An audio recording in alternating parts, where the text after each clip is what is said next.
ஓம் சாய்ராம். ஷீரடி தெய்வம். அத்தியாயம் 73. குரு பக்தி. பணிவுள்ள சேவகன் பாபா. ஒரு மனிதன் ஆத்மாவானது சத்துவம், ராஜசம், தாமசம் என்னும் முக்குணங்களுக்கும் அப்பாற்பட்டது. ஆனால் அந்த மனிதனோ மாயையால் மறைக்கப்பட்டுள்ளான். தான் அடைய வேண்டிய சச்சிதானந்த பெருநிலையை மறந்து விடுகிறான். அகங்காரம் மீதேறி தானே செய்விப்பவனும் அனுபவிப்பனும் என எண்ணி முடிவில்லாத துன்ப வலையில் தானே சிக்கிக் கொள்கிறான். அதிலிருந்து விடுபடும் வழியும் அவனுக்கு புலப்படவில்லை. அத்துன்பங்களிலிருந்து விடுபடுவதற்கு ஒரே வழி சத்குருவின் பாதங்களை சரணடைவதே. சாயிபாபா ஒரு மகத்தான விளையாட்டுக்காரர். அவர் தன் அடியவர்களை மகிழ்விப்பதில் அதிக நாட்டம் கொண்டவர். அவர்களை தாமாகவோ தமது பண்புருவாகவோ மாற்றம் செய்து கொண்டார்.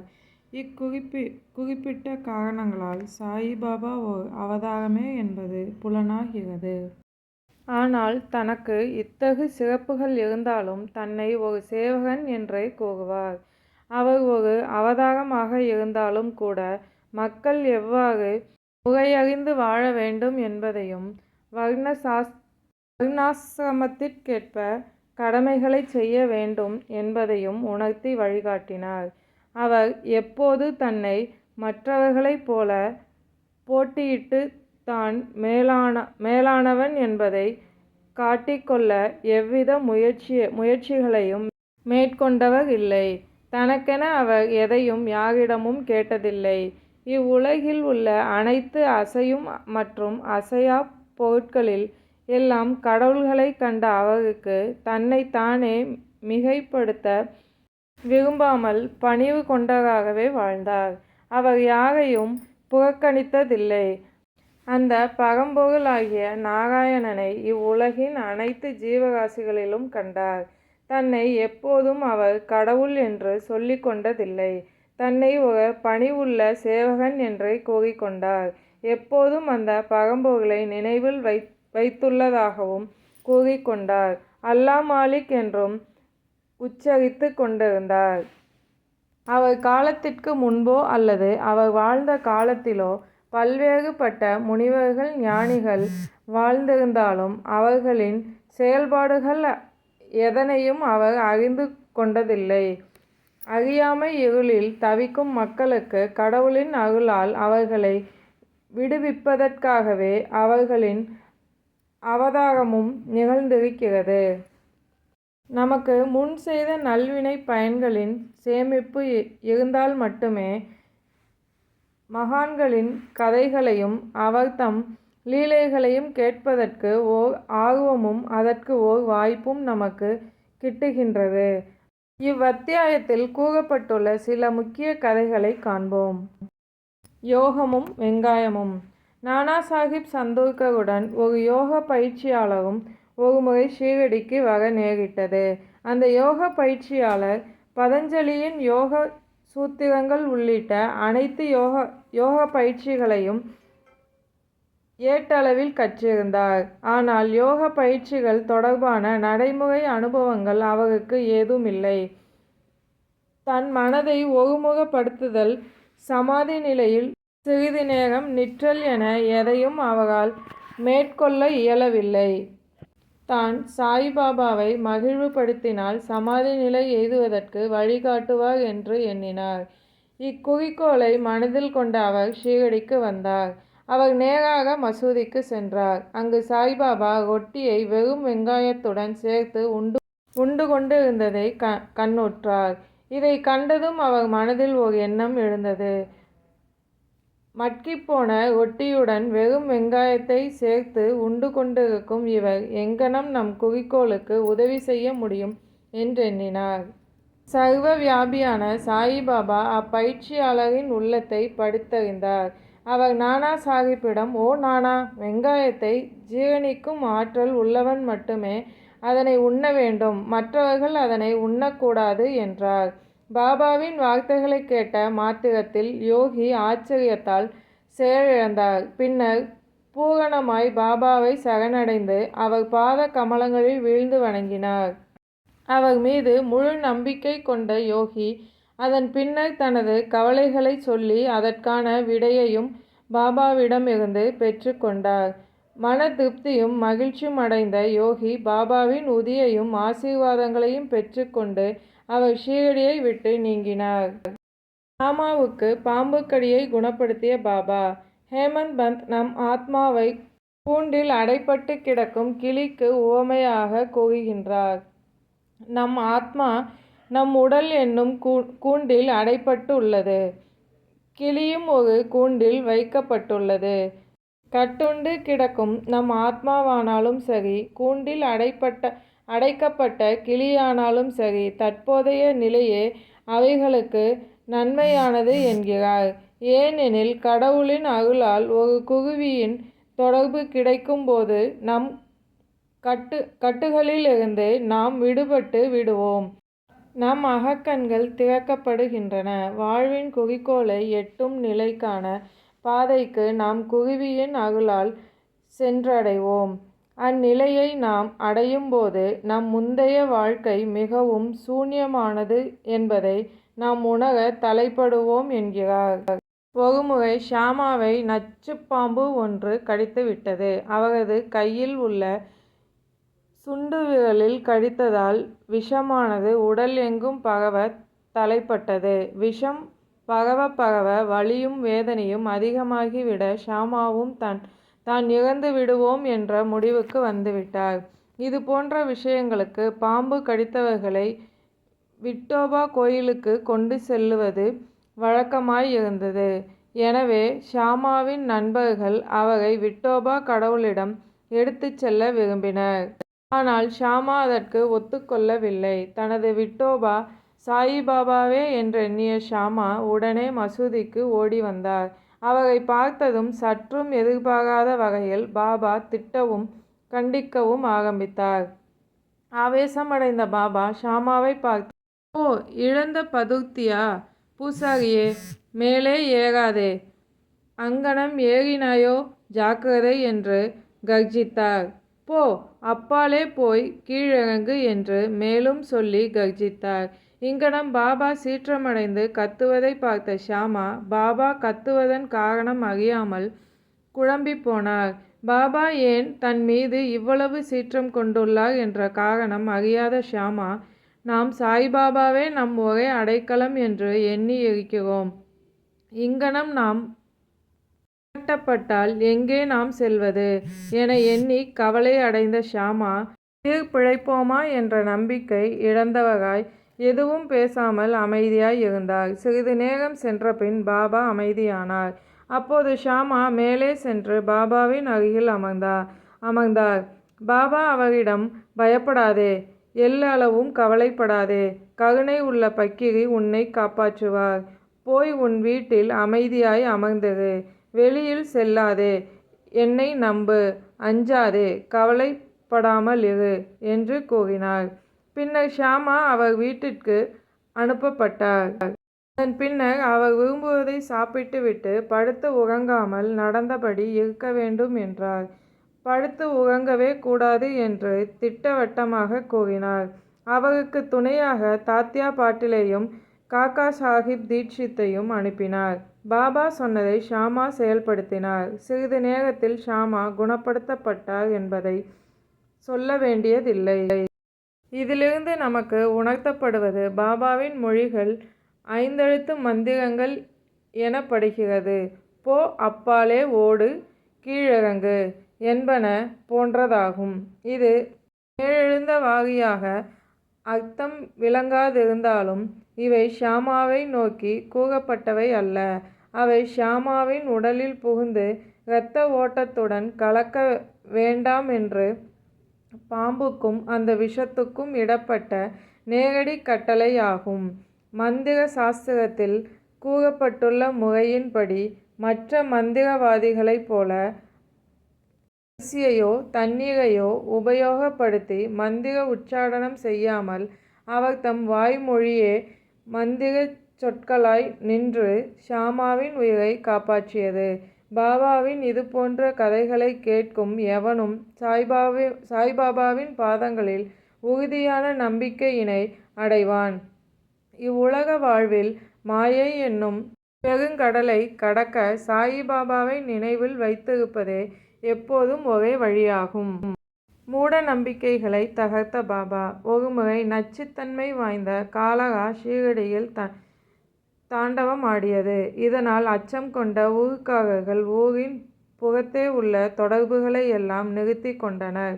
இத்தொத்து வியாதியை தடுத்து நிறுத்தவும் ஒழிப்பதற்கும் அக்கிராமத்தின் பஞ்சாயத்தார் 2 கட்டளைகளை ஏற்படுத்தினர். ஒன்று, எவ்வித எரிபொருள் வண்டியையும் ஷீரடி கிராமத்திற்கு கொண்டு வரக்கூடாது. 2, அங்கு ஒரு ஆடு கூட கொல்லப்படக்கூடாது. எவனேனும் இக்கட்டளைகளை மீறினால் கிராம பஞ்சாயத்தாராலும் அதிகாரிகளாலும் அபராதம் விதிக்கப்படுவார் என அறிவித்திருந்தனர். ஆனால் சாயிபாபாவோ இவையெல்லாம் மூட நம்பிக்கைகள் என்பதால் அவர்களின் கட்டளைகளை பாபா சிறிதளவும் லட்சியம் செய்யவில்லை. இக்கட்டளைகள் அமலில் இருக்கும்போதே ஒரு எரிபொருள் வண்டி கிராமத்திற்குள் நுழைய ஆரம்பித்தது. அந்த எரிபொருள் வண்டி அக்கிராமத்தில் நுழைவதை விரும்பாத கிராம மக்கள் எரிபொருள் பஞ்சம் இருந்த போதும் அந்த எரிபொருள் வண்டியை விரட்ட ஆரம்பித்தனர். இவையெல்லாம் பாபாவிற்கு தெரிய வந்தன. அவர் அவ்விடத்திற்கு சென்று வண்டிக்காரனை மசூதிக்கு ஓட்டி வரும்படி கூறினார். பாபாவின் செயல்களுக்கு எதிராக குரல் ஒருவருக்கும் துணிவில்லை. தமது துணிக்கு விறகு தேவைப்பட்டதால் பாபா அவ்விறகை வாங்கி கொண்டார். அக்னிஹோத்ரி என்னும் புனித நெருப்பை இரவும் பகலும் தன் வாழ்நாள் இறுதி வரை பாபா எரியவிட்டார். இதற்காகவே அவர் எப்போதும் எரிபொருளை சேமித்து வைத்திருந்தார். பாபாவின் வீடான அம்மசூதி எவ்வித தடைகளுமின்றி பூட்டோ சாவியோ இல்லாமல் திறந்து வைக்கப்பட்டிருந்தது. அவ்வப்போது ஏழை மக்கள் தங்களின் தேவைக்காக விறகை எடுத்துச் சென்றனர். பாபா இதனை கண்டு சிறிதும் கோபப்படவில்லை. இப்பிரபஞ்சம் அனைத்தும் கடவுளின் வியாபகமாகவே பாபா கண்டார். அவர் மனதில் யார் மீதும் வஞ்சகமோ பகையோ கிடையாது. அவர் ஒரு பூரண துறவியாக இருந்தாலும் மக்களுக்கோர் முன் உதாரணமாக இருத்தல் பொருட்டு ஒரு இல்லறத்தாரை போன்றே வாழ்ந்தார். ஆட்டை பலி கொடுக்க தயங்கிய இருவர். காலராவிற்கான கட்டளைகள் ஷீரடியில் நடைமுறைப்படுத்தும் போதே இன்னொரு சம்பவமாக கூறப்படுவதை காண்போம். யாரோ ஒருவர் மசூதிக்கு ஒரு ஆட்டினை கொண்டு வந்தார். அந்த வயது முதிர்ந்த ஆடு பலவீனமாகவும் இறக்கும் தருவாயிலும் இருந்தது. அத்தருணத்தில் அங்கே மாலிகானை சேர்ந்த ஃபக்கீர் பீர் முகமது என்ற படேபாபா அருகில் இருந்தார். அப்போது சாயிபாபா அவரிடம் அந்த ஆட்டை ஒரே வெட்டில் வெட்டி பலியிட்டு சமர்ப்பிக்கும்படி கேட்டார். இந்த படேபாபாவின் மீது பாபாவுக்கு நன்மதிப்பு இருந்தது. அப்போது அவர் சாயிபாபாவின் வலப்புறத்தில் இருக்கும் தகைமை வாய்ந்தவர். ஒரு ஹூக்கா குடித்தால் கூட அவர் முதலில் குடித்த பின்னே பாபாவுக்கும் மற்றவருக்கும் கொடுப்பார். மதிய உணவு வேளையிலும் கூட படேபாபாவை தன் இடப்புறத்தில் அமர்த்தி கொண்டு மற்றவர்களுடன் பாபா உணவு உண்பார். தான் தட்சணையாக சேர்த்து வைத்த பணத்தில் கூட தினமும் பாபா ரூபாய் 50 அவருக்கு கொடுப்பார். அவர் விடைபெற்று செல்லும் தருணங்களில் அவருடன் சற்று தொலைவு கூடவே நடந்து வந்து அவரே வழி அனுப்புவார். பாபாவிடம் அவருக்கு இருந்த மதிப்பு அத்தகையது. அப்படியோர் நெருக்கம் இருவரிடையும் இருந்தது. இந்நிலையில் பாபா அவரிடம் அந்த ஆட்டை வெட்டி பலி கொடுக்கச் சொன்னபோது அதனை படேபாபா திட்டவட்டமாக மறுத்துவிட்டார். எதற்காக ஒருவித பயனுமின்றி அந்த ஆட்டை வெட்டி பலி கொடுக்க வேண்டும் என்று கூறி படேபாபா மறுத்துவிட்டார். அதன் பின்னர் பாபா ஷாமாவிடம் அந்த ஆட்டை கொல்லும்படி கூறினார். அவர் அந்த ஆட்டை கொல்வதற்காக ஒரு கத்தி வாங்கினார். ஷாமா ஒரு ஆளை ராமகிருஷ்ண மாயியின் வீட்டுக்கு அனுப்பினார். முதலில் கத்தியை கொடுத்தனுப்பிய ராதாகிருஷ்ண மாயி அந்த கத்தியானது பாபாவின் முன் வைக்கப்பட்டிருந்ததன் காரணத்தை அறிந்ததும் உடனே கத்தியை திருப்பி எடுத்து கொண்டாள். பின்னர் ஷாமா ராமகிருஷ்ண மாயி கத்தியை எடுத்து கொள்ளவே வேறு ஒருவரிடம் கத்தியை வாங்கி வர புறப்பட்டுச் சென்றார். ஆனால் அதற்குள் அவரின் சிந்தையும் மாறிவிடவே பாபாவிடம் திரும்பி வராமல் காக்கா சாஹிப் தீக்ஷித்தின் வாதாவிலேயே தங்கிவிட்டார். காக்கா சாஹிப்பின் குரு பக்தி. இப்போது பாபா காக்கா சாஹிப்பிடம் அந்த ஆட்டை வெட்டி பலியிடும்படி கூறினார். அவர் எப்போதும் பாபாவின் கட்டளைகளுக்கு கீழ்ப்படியும் தங்கமான குணம் கொண்டவர். பாபா எதை செய்ய சொன்னாலும் உடனே செய்து முடிக்கும் குணம் கொண்டவர். அவர் உடனே எதையும் யோசிக்காமல் கத்தி கொண்டு வர சாதேவின் வாதாவிற்கு சென்றார். பாபா கட்டளையிட்டதும் உடனே அவ்வாட்டினை கொல்வதற்கு தயாராக இருந்தார். இத்தனைக்கும் காக்கா சாஹிப் ஒரு தூய பிராமண குடும்பத்தில் பிறந்தவர். அவருடைய வாழ்வில் கொலை என்பதை கண்ணால் கூட கண்டிருக்க மாட்டார். இச்செயல் அஹிம்சைக்கு எதிராக இருந்தபோதிலும் ஆட்டை கொல்வதற்கு தன்னை தயார்படுத்தி கொண்டு கொல்லத் தயாராக இருந்தார்.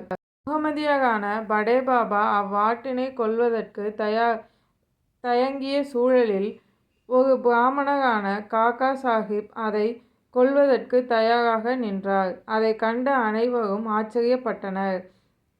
காக்கா சாஹிப் தன் வேட்டியை இறுகக் கட்டிக்கொண்டு கையில் கத்தியை தூக்கி கொண்டு பாபாவின் அனுமதிக்காக காத்திருந்தார். பாபா, நீ எதனை நினைத்து கொண்டு இருக்கிறாய்?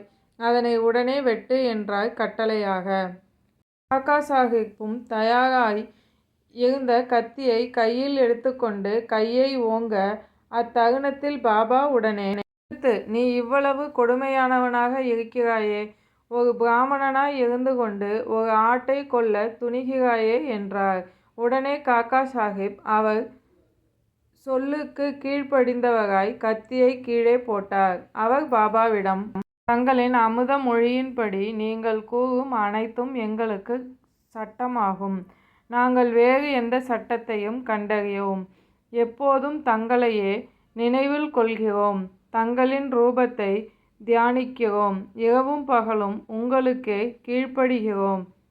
நீங்கள் சொல்வது சரியா தப்பா என்று யோசித்தும் பார்த்ததில்லை.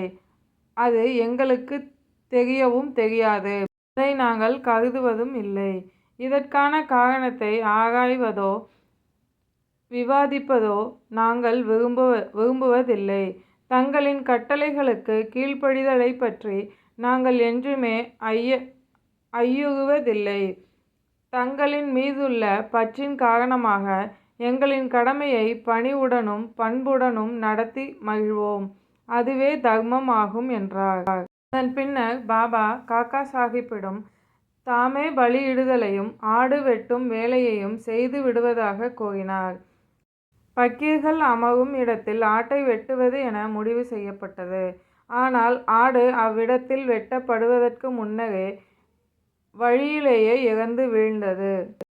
சீடர்களின் குரு பக்தியை வகைப்படுத்திய ஹேமந்த் பந்த். ஹேமந்த் பந்த் இறுதியாக இவ்வத்தியாயத்தில் அடியார்களை 3 விதமாக பாகுபடுத்துகிறார். குரு பக்தியில் சிறந்தவர்களை முதல் தரமாகவும், குரு பக்தியில் நடுத்தரமாய் இருப்பவர்களை 2ஆம் நிலையிலும், சாதாரணமாய் இருப்பவர்களை 3ஆம் நிலையிலும் வைத்து பாகுபடுத்துகிறார். குரு எதனை விரும்புகிறாரோ அதனை யூகித்தறிந்து அதை உடனே நிறைவேற்றுபவர்களை, உத்தரவு வரும் வரை காத்திராமல் அவர்களுக்கு சேவை செய்பவர்களை முதல் தரமானவர்கள் என்றார். குரு என்ன கட்டளையிடுகிறாரோ அதனை அச்சுர சுத்தமாக சிறிதும் யோசிக்காமல் தாமதமின்றி கீழ்ப்படிந்து நிறைவேற்றுபவர்களை 2ஆம் தரமானவர்கள் என்கிறார். குருவின் கட்டளைகளை நிறைவேற்றுவதில் தடுமாற்றம் கொண்டவர்களாய் ஒத்திப்போடுவதும், படிப்படியாய் நிறைவேற்றுவதில் தவறு செய்து கொண்டிருப்பவர்களை 3ஆம் தரமானவர் என்கிறார். நுண்ணிய அறிவுத்திறனுடன் சிந்தித்து குருவின் மீது உறுதியான நம்பிக்கையினை சீடர்கள் பெற்றிருக்க வேண்டும். அத்துடன் அவர்கள் பொறுமையையும் கைக்கொள்ளும் போது அவர்கள் ஆன்மீக லட்சியத்தை எளிதில் அடைவார்கள் என்பது திண்ணம். அந்த ஆன்மீக லட்சியத்தை அடைய மூச்சுப்பயிற்சி, பிராணாயம், ஹடயோகம் போன்ற கடின முயற்சிகளை மேற்கொள்ள தேவையில்லை. இக்குணாதிசயங்களை அவர்கள் கைக்கொள்ளும் போது அதிகமான செயல் திட்டங்களுக்கு ஆளாகி குருமார்களும் ஆன்மீக பாதையின் முழு நிறைவுக்கு அவர்களை வழி நடத்துகிறார்கள் என்பது சத்தியமான ஒன்று. ஓம் சாய்ராம். சாயின் வார்த்தைகள் மீது நம்பிக்கை வைப்போம்.